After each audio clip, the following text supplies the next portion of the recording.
जी बिस्मिल्लाहिर्रहमानिर्रहीम। Dear students, हमारे पास ये क्वेश्चन है जिसमें हमारे पास ना ये दो पॉइंट्स हैं, एक पी है और एक क्यू है।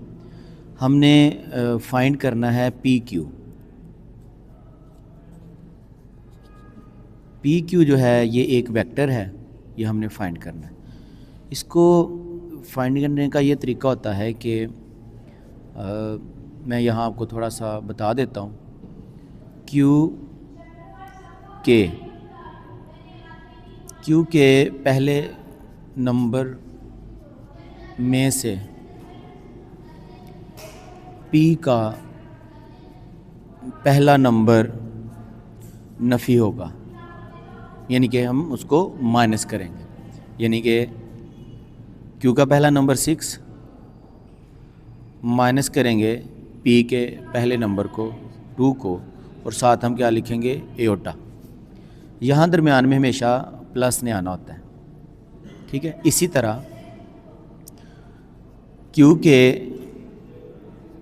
दूसरे नंबर में से पी का दूसरा नंबर नफ़ी होगा।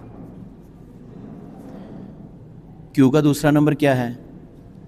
-2, और नफ़ी होगा पी का दूसरा नंबर, वो है 3।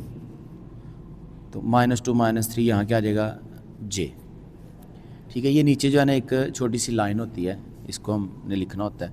6 - 2 क्या हो जाएगा 4i, और प्लस -2 -3 क्या हो जाएगा -5 जे। सिंप्लीफाई करके प्लस माइनस क्या हो जाएगा माइनस, तो वेक्टर आ जाएगा 4i - 5j। तो ये हमारे पास एक वेक्टर है जो हमने फाइंड किया 2 पॉइंट से। इसके बाद जो दूसरा हिस्सा होता है कि अगर वो कहता है कि फाइंड मैग्नीट्यूड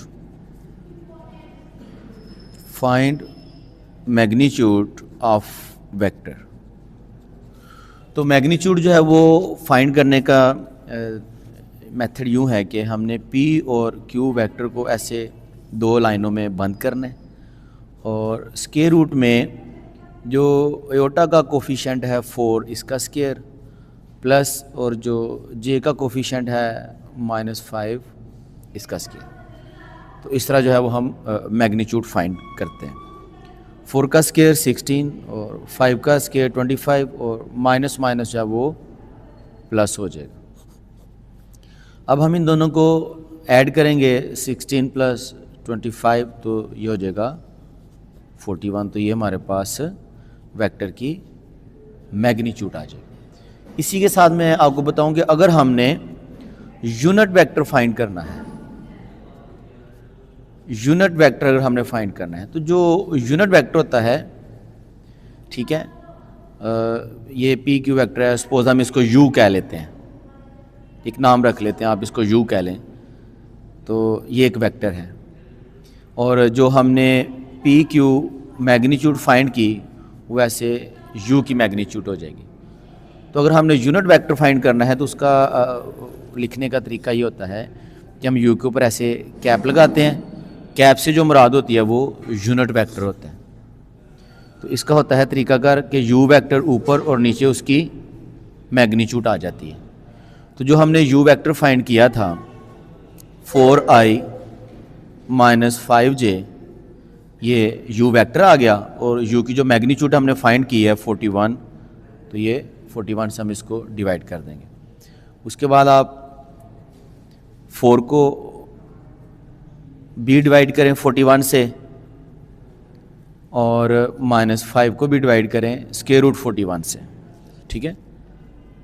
तो ये हमारे पास यूनिट वेक्टर होगा। तो इस तरह एक वेक्टर फाइंड करना, फिर उसकी मैग्नीट्यूड, और फिर उसका यूनिट वेक्टर, तो ये 3 चीज़ें हैं जो मैंने आपको इसमें समझाई हैं।